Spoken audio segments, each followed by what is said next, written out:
The courtroom was packed to its edges. Reporters sat shoulder to shoulder. Some had flown in overnight. Outside, satellite vans lined the block like military tanks. Protesters shouted into cameras while politicians avoided them, slipping through. The courthouse's side entrance. Inside, the temperature was cool, but the tension was rising like steam under glass. At the front of the courtroom, Chief Justice John Roberts adjusted his glasses and looked down at the legal briefs stacked in front of him. He was known for his calm tone and polished control, but even he couldn't ignore the electricity in the air. The eyes of the country were on him. Jasmine Crockett entered quietly. No lawyer at her side, no team of advisors whispering in her ear. She wore a dark suit and held nothing but a folder in her hands. Her face was composed, but her eyes held something deeper: determination, edged with anger. The case was technical on the surface. Alleged misuse of campaign funds during a high-profile Senate committee fundraiser. The numbers were vague. The timeline, unclear. But the headlines had already picked a side. To some, she was a threat to institutional power. To others, she was a symbol of resistance, especially among younger voters who had grown tired of the performance of politics. As Justice Roberts cleared his throat, a murmur ran through the room. "This court has reviewed the financial documentation," he began. "And while we cannot confirm intentional criminal behavior at this stage, it is the opinion of this court that Representative Crockett exhibited reckless disregard for federal financial compliance protocols." He paused. "For that reason, the court is issuing a penalty, $200,000 in civil fines." Gasps rippled across the courtroom. Jasmine didn't move. "This decision is final," Roberts said, "and is intended not only to enforce compliance, but to remind all elected officials that public service is not above accountability." Silence followed his words like a curtain dropping on a play. Everyone waited for Jasmine to sit down, nod politely, to walk out in shame. She did none of those things. Instead, she stood up slowly and walked to the center of the room, where cameras weren't allowed, but where microphones hidden in phones could still catch every word. She held the folder in both hands, not opening it. Then she looked at Roberts directly. "Your Honor," she said, her voice steady, "I respect the court, but I do not accept the politics behind this penalty." Whispers broke out in the gallery. "This fine may seem symbolic to some, but symbols are powerful. And you've chosen to turn my voice into one of punishment." Roberts shifted slightly. "In his chair, I did not misuse a dollar," Jasmine continued.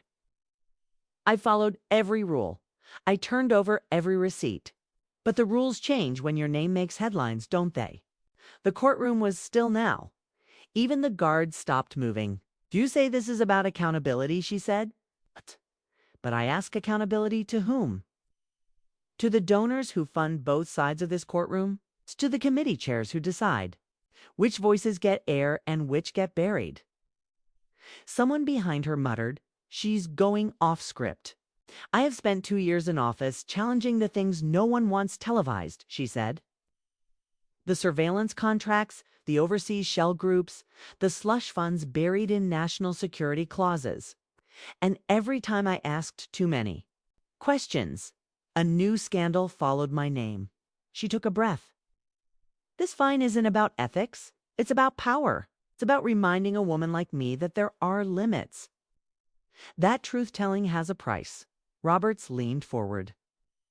"Representative Crockett, this is a court, not a campaign rally." "Not campaigning," she said, her voice rising only slightly. "I'm surviving."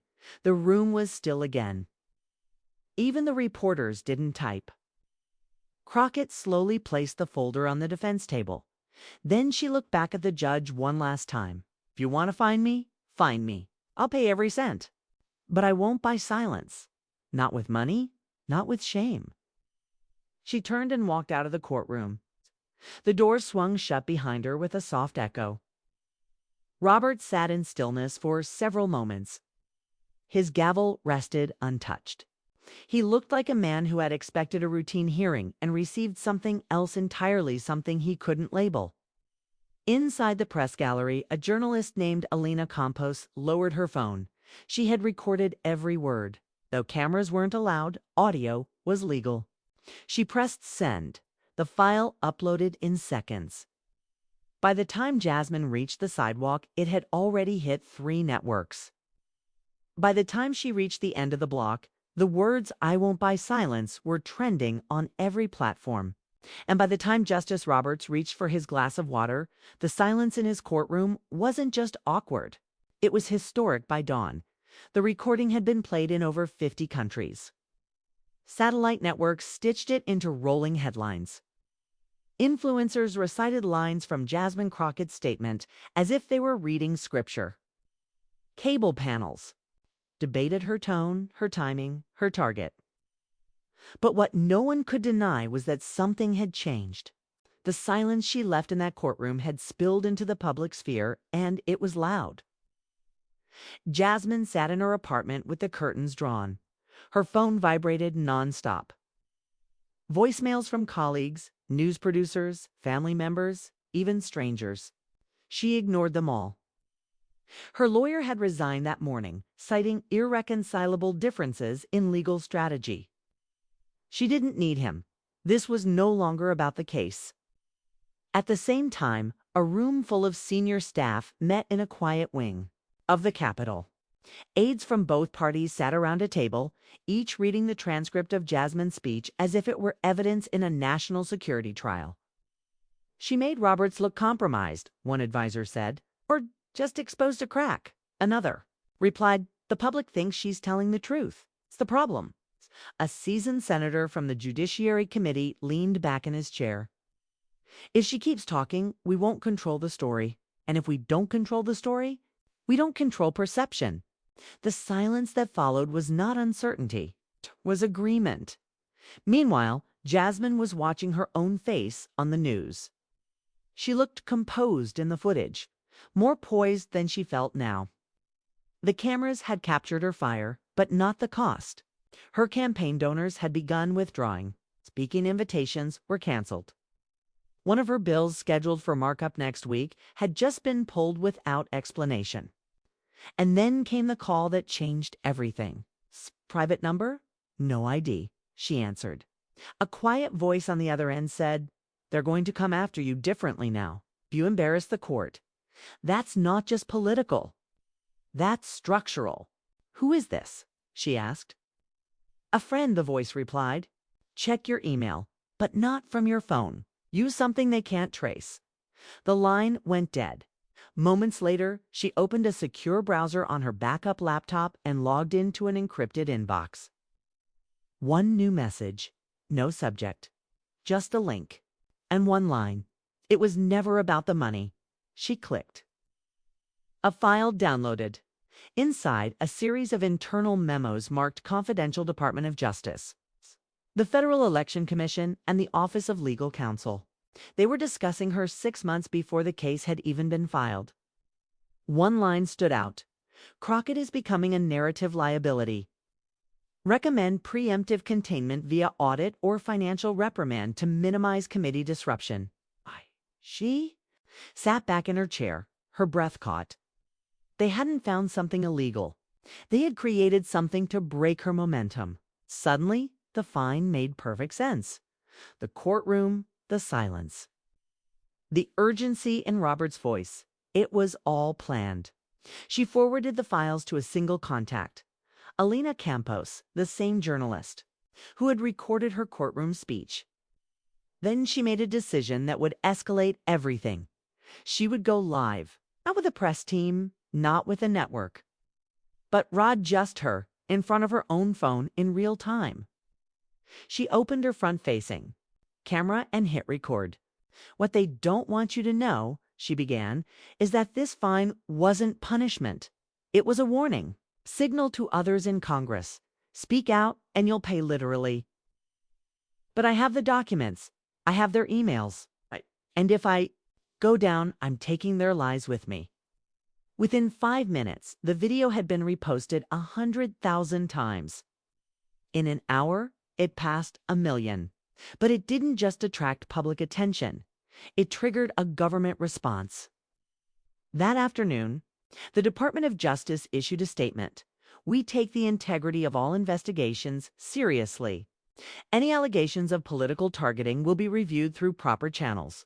No apology, just managed concern. In a secure building, Chief Justice Roberts watched the live coverage alone.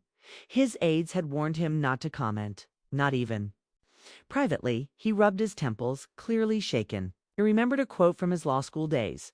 The moment law bends to politics, it loses its spine. Now, he wondered if the system had already gone soft-and. Jasmine Crockett had just pressed on its weakest bone.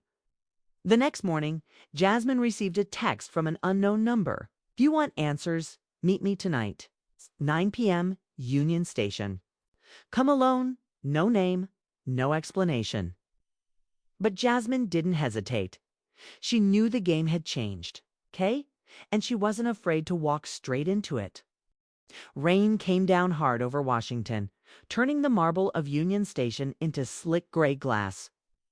Jasmine Crockett stepped out of a rideshare and walked briskly under the grand archways, hood drawn low. She didn't speak to the driver. She hadn't told anyone where she was going. The message had said to come alone, and she knew better than to ignore the tone. Inside the terminal, everything was busy but strange. Travelers moved around her like shadows. Security guards stood watchful, but bored. A woman playing cello in the corner filled the space with soft music, haunting and elegant. At exactly 9:02 p.m., a man in a black overcoat approached her. "Miss Crockett," he said, barely a whisper. "Follow me." He didn't give his name, but she recognized the walk, shoulders set, head scanning the room even while pretending. To act casual? Either former intelligence or someone who'd been trained by them. They walked through a side hallway, then down a metal stairwell that led to an old storage area beneath the station. He unlocked a rusted door and waved her inside. It looked like a janitor's closet, but hidden behind mop buckets was a black military case with a fingerprint scanner. He opened it. Inside, a flash drive, an old burner phone, and a printed file stamped confidential, eyes only in red. "I shouldn't be doing this," the man said, keeping his eyes on the door. "But this isn't justice anymore. It's theater." Jasmine opened the file. It was a dossier. Not on Herb, but on dozens of sitting members of Congress, judges, and senior Pentagon officials. Each page was a profile, name, photo, vulnerabilities, behavioral analysis, and media exposure plans. Some had financial pressure points. Others were tied to international deals, private intelligence firms, or secret votes cast under classified conditions. What shocked her most was the page labeled Raven Watch, Containment Plan Crockett, Jasmine DTX. It laid out the entire operation in plain language: initiate audit via FEC contact, leak financial irregularity to Washington Beacon, secure cooperation from judiciary, fine to be issued as signal and warning. There was even a media prep sheet timed talking points for sympathetic pundits to use after the ruling. It was all there, as cold and calculated as anything she had ever seen. "This isn't just about you," the man said. "They're preparing for a bigger shift. You were just the test balloon." "Who's behind it?" Jasmine asked, her voice sharp. The man hesitated. "A private group operating inside a federal oversight contractor. They call themselves the Axis. No official name, no budget line. They work through back channels, congressional subcommittees, media networks, even judicial clerks." Shape perception. She blinked, trying to keep her breath steady. "And Roberts? Not one of them," the man replied. "But they had leverage. His son. A sealed case.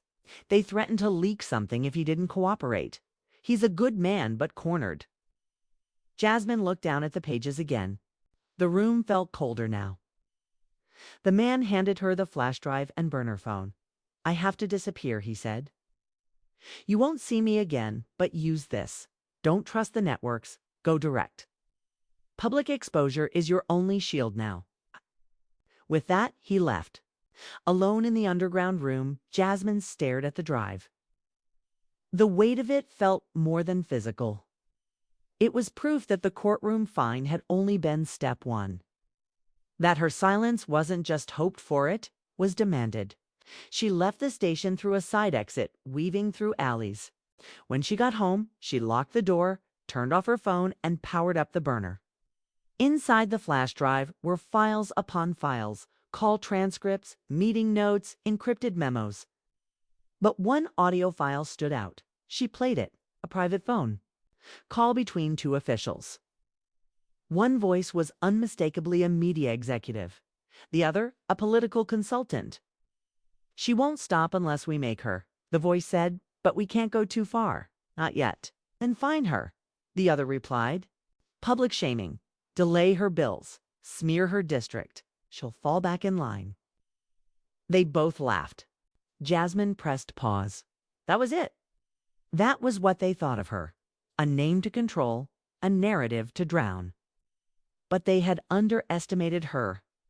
By morning, Jasmine had sent encrypted copies of the files to 3 trusted reporters, none of them mainstream, independent, globally respected, and fearless.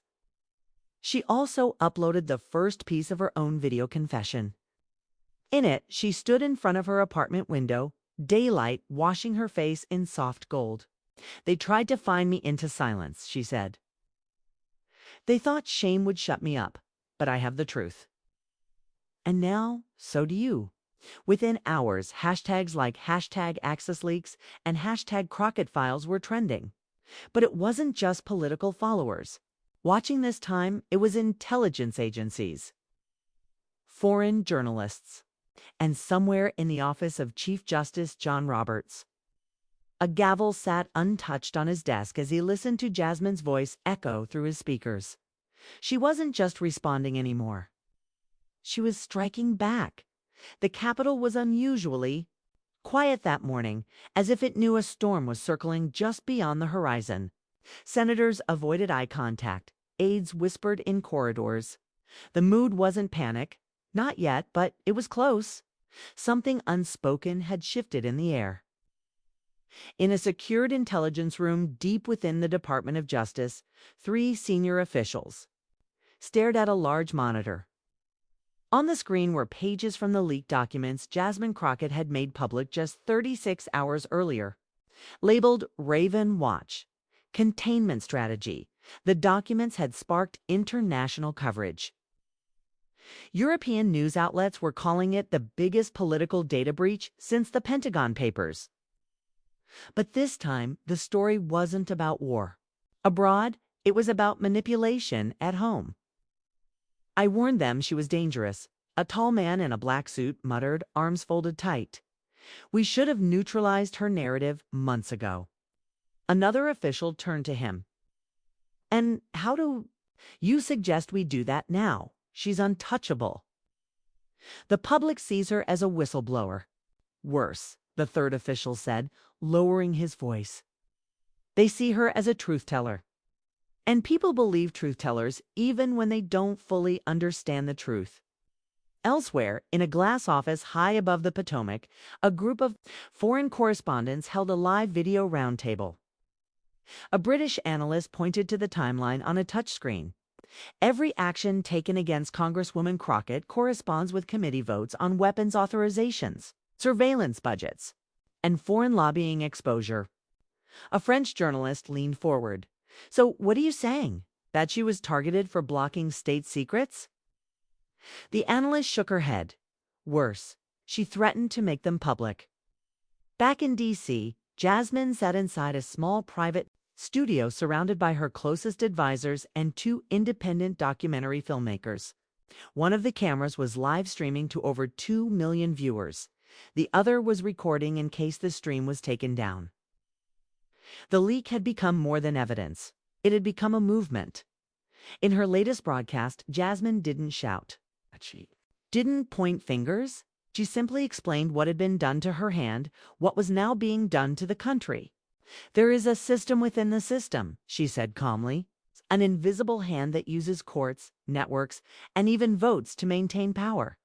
This isn't a party problem. It's a people problem. They silence anyone who asks why. She spoke. Her words were translated live into 8 languages, titled on screens from Berlin to Nairobi to Sao Paulo. And just as the world was adjusting to this strange new truth, the next crack appeared in the wall. A former cybersecurity advisor to the National Security Council released a statement confirming the authenticity of the Raven Watch documents. He added one detail the world hadn't known yet. The program wasn't just about politicians, he said. It monitored activists, judges, even journalists. Some were labeled high disruption risks, others narrative threats. We saw this under autocratic regimes. We never thought it was happening here.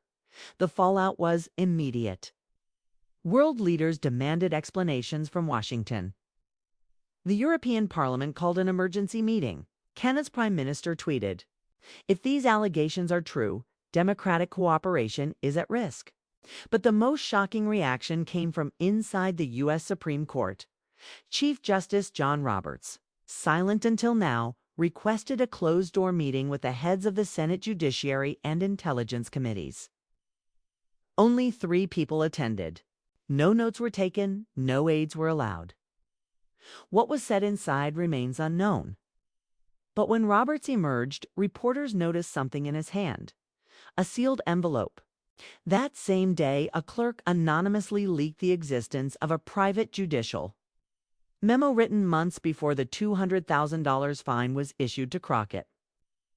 The memo warned of political interference in judicial proceedings and urged Roberts not to act until an internal review could be completed. The review never happened. The pressure had come too fast, too loud, too calculated. That evening, Jasmine received a message from an old law school friend who now worked at the United Nations. 5 countries just filed a formal inquiry about your case. They're citing international human rights violations. They're calling it digital suppression by judicial force.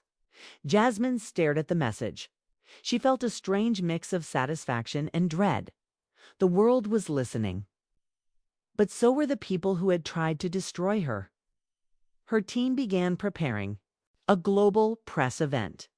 Not just another stream, but a summit, hosted online and in real time, inviting world leaders, legal experts, and journalists to discuss what the leaks revealed and what systems needed to be dismantled. The next morning, the air in Washington was thick with anticipation. News vans had already surrounded the Capitol, and Jasmine Crockett's name dominated every newsfeed. #Transparency Forum trended at #1 globally. Yet beneath the media storm, a darker current was moving, quiet, deliberate, and dangerous. In a windowless room inside a private cybersecurity firm contracted by the government, 5 operatives were scanning every piece of digital communication tied to Crockett and her team. Phone logs, email, metadata, travel history. They weren't just monitoring anymore, they were preparing an operation. One of the agents looked up from his screen. It's got 3 independent outlets backing her. If she drops the next file batch, we won't be able to control the narrative. The team lead didn't blink. Then we intercept it before she does. Meanwhile, Jasmine was preparing to record a follow-up statement for the forum. This time, targeting one of the most protected spaces in Washington, the judicial system itself. She had obtained more documents, some leaked, some slipped to her on encrypted USBs. They contained evidence of political pressure applied to multiple federal judges, not just Roberts. Hidden behind official decisions were emails, lobbying records, and even international financial connections. "What you're doing," one of her closest aides warned, "won't just shake Washington. It'll trigger panic in every federal institution. And it could cost you your seat, maybe your freedom." Jasmine didn't flinch. "Then they can take it, but I won't let them take the truth with it." Outside, her apartment was now under quiet surveillance. An unmarked SUV had parked across the street. 2 men in civilian clothes rotated shifts, always watching the windows. She noticed, of course. They weren't subtle. But that was the point. That night, she received a call from Elena Campos, the journalist who had broken the original leak. "Jas," Elena said, voice low, "I got something." From someone inside the bureau. Jasmine leaned in. "What is it?" "There's a sealed warrant request for your devices." The charge: unauthorized possession of classified material. Jasmine exhaled. She had expected this. They weren't going to debate her anymore. They were going to criminalize her. "They're using national security statutes," Elena continued. "Same ones they used during whistleblower cases under the previous two administrations." Jasmine didn't hesitate. "Then I'll beat them publicly before they can charge me privately." She immediately drafted a public letter to the American people. In it, she explained what was happening. She included snippets of the emails showing political interference. She didn't name names yet, but she promised the full release would come at the Transparency Forum, now just 48 hours away. And then she signed off with a line that pierced through screens around the world. "They can raid my home. They can seize my devices. But they cannot erase the evidence already living in your hands." It was retweeted 500,000 times within hours. That same night, in a quiet meeting room 2 blocks from the Capitol, a retired general met with a pair of congressional advisors. He had served under 3 presidents and was known to speak rarely but with surgical precision when he did. "What's the real threat here?" one aide asked. The general lit a cigar and stared through the smoke. "It's not the leaks. It's not the fine. It's what she represents, and what's that? The next generation of political resistance. She's not tied to donors. She's not scared of media. She speaks in plain language. That's more dangerous than any file on a hard drive." The room went silent. Back at her apartment, Jasmine received another message from the anonymous informant who had first tipped her off. "They're planning to detain you before the forum. They'll justify it under digital security laws. You have one chance, leave." Tonight she stared at the message for a long time. Run and look like she's hiding. Stay and risk vanishing before the truth comes out. She turned to her team. "I'm not leaving, but they'll come for you," her lead advisor said. Jasmine nodded. "Let them. I want the world to see it live." They set up cameras. Not just 1 or 2, but a dozen from different angles. They prepared backups, off-site mirrors, and encrypted cloud streams. Every second would be recorded. If they came, the footage would not just survive, it would spread. And then the unexpected happened. Chief Justice John Roberts issued a rare midnight statement. He acknowledged that Jasmine Crockett's case raised questions about procedural fairness, and that he would be requesting an independent review of judicial conduct surrounding her fine. It was the first public crack from inside the system. Reporters called it unprecedented. But Jasmine called it something else. "Panic," she whispered. "They're starting to lose the story." Now the world waited for the next moment. The countdown to the forum had begun. Jasmine's files were preloaded. Her words were written. Her security was tightened. But so was the net tightening around her. She could hear it now, the hum of surveillance, the whisper of fear, the weight of truth. Washington didn't sleep the night before the Transparency Forum. Streetlights flickered like signals, and helicopters made slow circles over the Capitol. Jasmine Crockett's name dominated every headline. News anchors whispered phrases like constitutional crisis, digital rebellion, and silent coup. But Jasmine herself was not silent. Inside her apartment, she stood before the lens of her camera, staring at her reflection on the monitor. Her team sat around her, tired, determined, focused. Each member had rehearsed emergency protocols. If the power was cut, a generator would kick in. If her signal was jammed, the stream would reroute through satellite networks in Iceland. If she was taken, they'd release every remaining file automatically. There would be no negotiation. Number. Pause. No retreat. Are you ready? Her aide asked quietly. Jasmine nodded. Let's go. And then, with a single click, she went live. The stream opened with no music, no filters, just Jasmine standing in front of a U.S. flag, her voice calm and clear. Good evening, she began. Tonight is not a press event. It's not a protest. It's a reckoning. She held up a thick envelope. This file contains verified evidence of systemic political manipulation, illegal surveillance, and judicial coercion. These are not claims, they are facts. Signed, time-stamped, cross-referenced. Then she spoke, names carefully chosen. Not just the powerful, but the enablers. A senator who redirected funds under pressure. A media anchor who read from prepared scripts. A judge who quietly changed rulings after late-night phone calls. She didn't shout. She didn't accuse. She laid out timelines, receipts, audio snippets. Then came the moment no one expected. She pressed play on a voicemail. It was Chief Justice John Roberts, his voice shaky. I can't undo what's been done, but I was cornered. They told me they'd expose David's file if I didn't issue the fine. I thought it would silence her. Instead, it amplified everything. The room went completely still. Even Jasmine lowered her eyes for a moment. Then she spoke again. This isn't just about me. Or Judge Roberts. It's about a system where silence is safer than truth. Where laws are rewritten in the dark, and citizens punished for noticing. Across the country and the world screens filled with her face. People watched from coffee shops, classrooms, subway stations. Truck drivers parked their rigs to listen. University students projected the stream on dorm walls. Then, at the 31-minute mark, it happened. The stream flickered.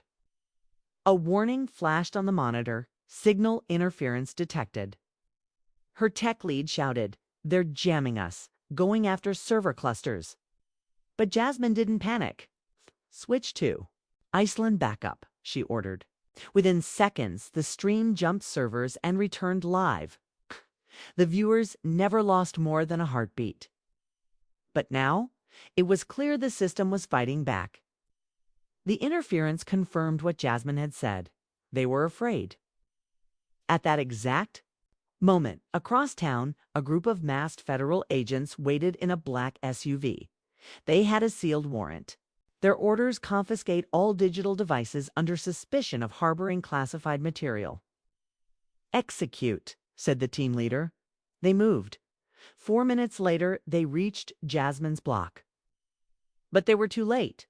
Jasmine had finished the stream. Her team had uploaded the full archive to over 30 mirror sites, every document, every name, uneditable, unstoppable, before the agents reached her door. Jasmine stood in her living room, already calm, already waiting. She looked out the window and saw the unmarked SUV pull up. They're here, her advisor whispered. She didn't flinch. Turn on the final camera, she said. She wanted the world to see this part too.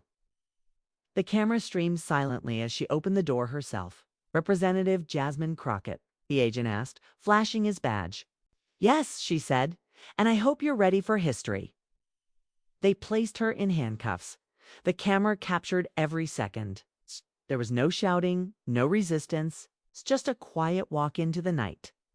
But when the agents tried to cut the live feed, they realized too late there was no local off switch. The camera had been rerouted through an external uplink. Millions watched as she disappeared into the vehicle. And the screen slowly faded to black. But even before the SUV turned the corner, headlines were already spreading. Crockett detained evidence. Floods global networks, #FreeJasmine trends in 64 countries. Justice system implodes under whistleblower pressure and in the silence of her empty apartment. A small screen blinked one last message before shutting off. The morning after Jasmine Crockett's arrest, the streets of Washington looked unchanged, but the soul of the city had shifted. Somewhere between the rising sun and the flicker of headlines, the illusion of control had broken. Government buildings were surrounded by quiet protests.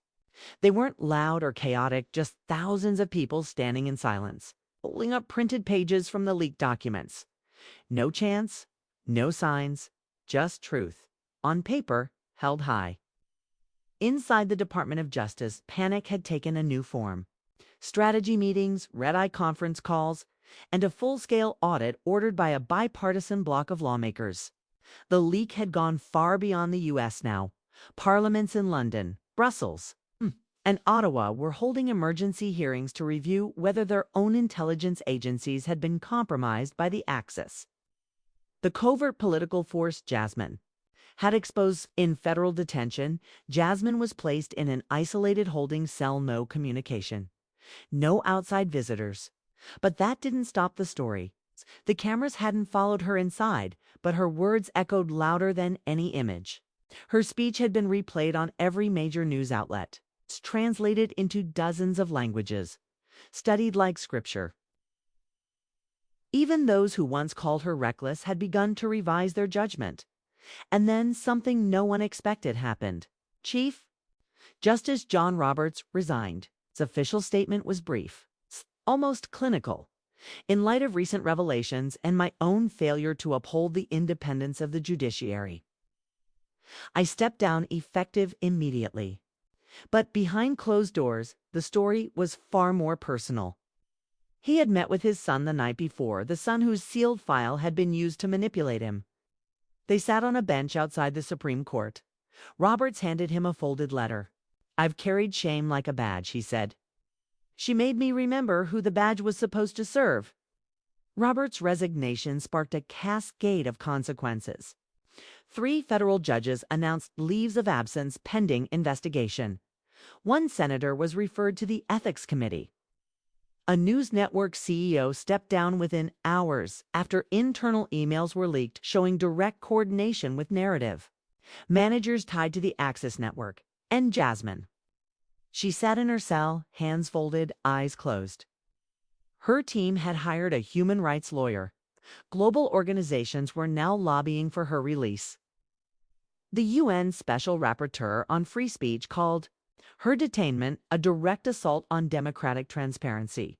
But Jasmine wasn't waiting to be saved. She was preparing her next move. A tiny USB drive had made its way into her possession, delivered through legal mail. It contained the final part of the Axis files, including the names of international firms, cyber contractors, and political consultants who had engineered everything from campaign smears to media blackouts. It was her final card. She would play it without stepping foot outside prison. Using a court-allowed 15-minute phone call, she dictated a detailed release plan to her tech advisor. Each part of the file would go to a different journalist. No single outlet would have control. No edits, no spin. The drop was scheduled for noon the next day. That morning, the White House press secretary was ambushed with questions. Is the president aware that a sitting congresswoman is being held in what some are calling political imprisonment? Has the administration taken any steps to protect other lawmakers who may have been targeted? But before she could respond, the drop hit. One by one, news outlets received their portions of the final Axis files. Each segment revealed coordination between political operatives and legal authorities targeting not only Jasmine Crockett, but over a dozen others, activists, whistleblowers, foreign diplomats. And suddenly, what had started as one woman standing alone became a global map of corruption. Within hours, demands for Jasmine's release escalated from online pressure to diplomatic action. Canada and France issued joint statements. Germany threatened to freeze intelligence cooperation.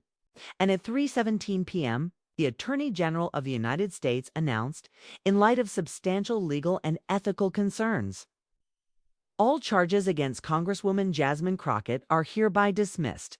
She is to be released immediately. The cheers outside the courthouse could be heard for blocks. When the armored van pulled up to the exit gate, Jasmine stepped out wearing the same clothes she'd been arrested in. Her wrists were free. Her eyes were clear.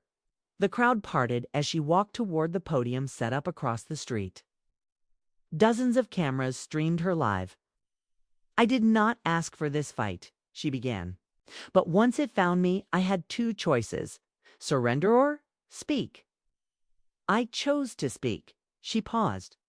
"And I am not the last." Behind her on a screen, the words lit up. "Transparency Forum 2. Coming soon." The crowd roared. "But Jasmine!" Simply stepped down, walked through the crowd, and disappeared into history, not as a defendant, but as a symbol. Not as a victim, but as a warning. And somewhere deep inside the system that tried to silence her, the architects of secrecy realized the most terrifying truth of all: she had never been alone.